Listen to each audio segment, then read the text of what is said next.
स्वामी जी रायबरेली आगमन हुआ, कैसा लग रहा है आपको, क्या महसूस?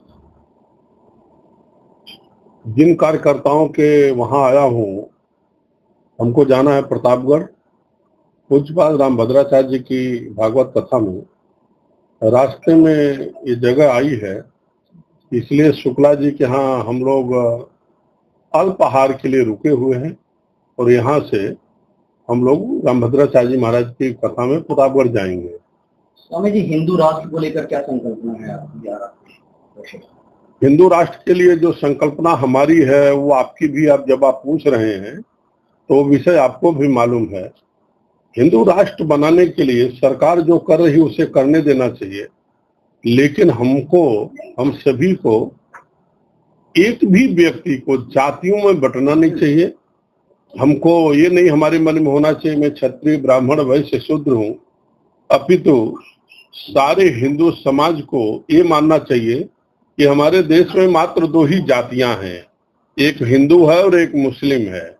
हिंदू जो है अपने सर्वधर्म की तरफ तो देखता है, लेकिन देश का मुस्लिम कभी भी हमको स्वीकारने के लिए तैयार नहीं है।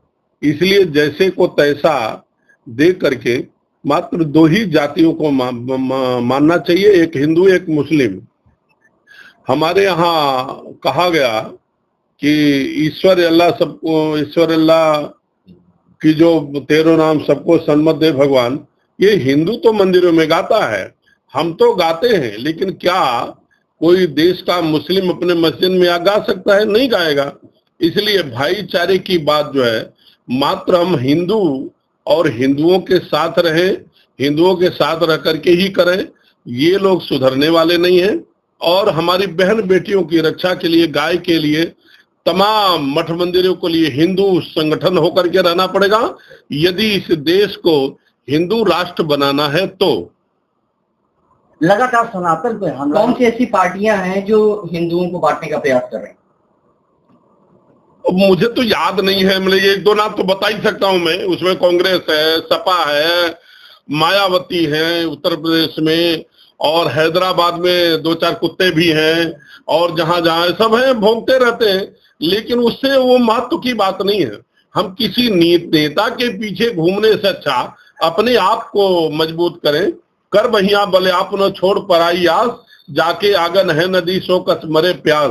आपके यहाँ उत्तर प्रदेश में योगी जैसा मजबूत नेता है, हम देख रहे हैं। राम मंदिर निर्माण हम लोगों ने देखा, भारत के यशस्वी प्रधानमंत्री नरेंद्र भाई मोदी और उत्तर प्रदेश के यशस्वी मुख्यमंत्री योगी जी के अध्यक्षता में हिंदुओं के ऊपर 500 वर्षों का जो कलंक जैसा हम लोगों को बाबरी कलंक था वो गिरा, और हम लोगों को राम मंदिर का दर्शन हुआ। उसमें भी टीका टिप्पणी करने वाले हैं, उसकी परवाह छोड़ करके हम लोग एक बने, नेक बने, संगठित बने, और जो हिंदू विचारधारा के लोग हैं, हिंदू विचारधारा की पार्टियां हैं, हिंदू विचारधारा के नेता हैं, हिंदुत्व का काम करने वाले हैं, उनको सपोर्ट करना चाहिए।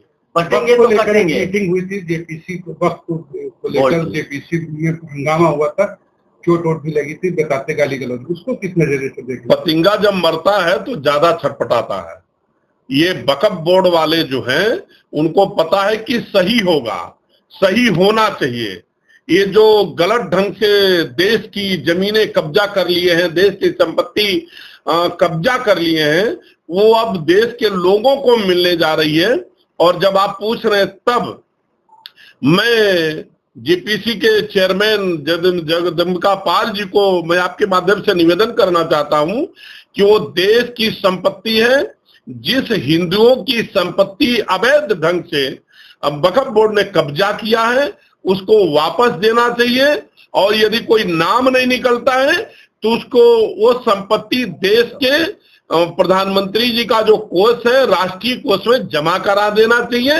ये फालतू है, हमारे देश का बंटवारा हुआ, एक पाकिस्तान बना, एक हिंदुस्तान बना, हिंदू भारत में रहे, मुसलमान कुछ पाकिस्तान गए।